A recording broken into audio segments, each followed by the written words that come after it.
ଦେଖନ୍ତୁ ସାଙ୍ଗମାନେ ଆଜି ଥିଲା ଗଣେଶ ପୂଜା, ସେଥିପାଇଁ ମୁଁ ସକାଳୁ ଉଠି ସାଙ୍ଗମାନେ ଦେଖିପାରୁଥିବେ ଏବେ ମୁଁ ନିଦରୁ ଉଠିଲି। ତାପରେ ଯାଇ ଗାଧୋଇ ଭଲ ଭାବରେ ଫ୍ରେଶ୍ ହୋଇ ଦେଖନ୍ତୁ ଆସିସାରିଛି ନୂଆ ପ୍ୟାଣ୍ଟକୁ ନୂଆ ସାର୍ଟ। ସାଙ୍ଗମାନେ କେମିତି ଲାଗୁଛି ନିହାତି କମେଣ୍ଟରେ ଜଣାଇବେ। ତାପରେ ସାଙ୍ଗମାନେ ବାହାରିଲି ପୂଜା ଦେଖିବା ପାଇଁ ଯିବି। ତାପରେ ସାଙ୍ଗମାନେ ଦେଖିଲି ଆଗରେ ବର୍ଷା ହେଉଛି। ତାପରେ ବର୍ଷା ଛାଡ଼ିବା ପରେ ସାଙ୍ଗମାନେ ଦେଖନ୍ତୁ ବାହାରିକି ଆସିଲି ପୂଜା ମଣ୍ଡପ ପାଖକୁ। ତାପରେ ଦେଖନ୍ତୁ ମାନେ ଫୁଲଟି ସାଙ୍ଗମାନେ ଏତେ ସୁନ୍ଦର ଭାବରେ ଦେଖିପାରୁଥିବେ ସଜା ହେଇଛି ସାଙ୍ଗମାନେ, ଯେପରି ସାଙ୍ଗମାନେ ଫଟୋ ଉଠାଇବା ପାଇଁ ମଧ୍ୟ ସାଙ୍ଗମାନେ ଡିଜାଇନ୍ କରାଯାଇଛି।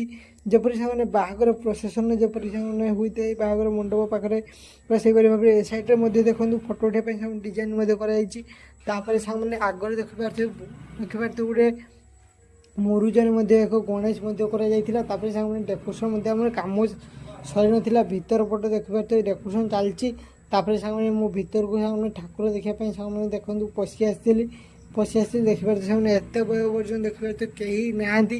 ତାପରେ ସାଙ୍ଗମାନେ ଦେଖନ୍ତୁ ସାଙ୍ଗମାନେ ପୁରାପୁରି ଫାଙ୍କାରେ ସାଙ୍ଗମାନେ ବହୁତ ସୁନ୍ଦର ଠାକୁରଟି ହେଇଥିଲା। ସାଙ୍ଗମାନେ ଆମର ଗଣେଶ ଠାକୁରଟି ସେମାନେ ପୁରାପୁରି ଫାଙ୍କାରେ ମୁଁ ଠାକୁରଟି ଦେଖିଲି।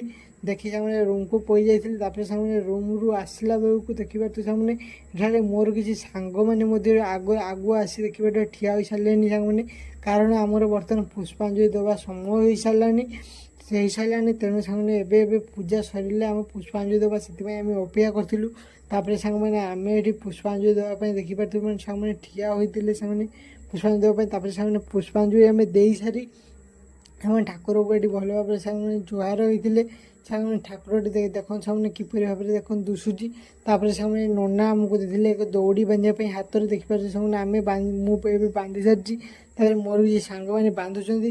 ତାପରେ ସାଙ୍ଗମାନେ ଆମର ଆଇଟମ୍ ଦେଖିପାରୁଥିବେ ଖାଇବା ପାଇଁ ଆମେ ଆସିଥିଲୁ। ତାପରେ ଆମର ଆଇଟମ୍ଟି ହୋଇଥିଲା ଡାଲି ଏବଂ ପୁଟୁଆ ଆଉ ଝୁଅ ଏବଂ ଆମ୍ବୁଲ ଖଟା ଏବଂ ଫୁଲକୋବି ପନିର ମିଶି ଏକ ଚଡ଼ଚଡ଼ି ପରି ସାଙ୍ଗମାନେ ହୋଇଥିଲା।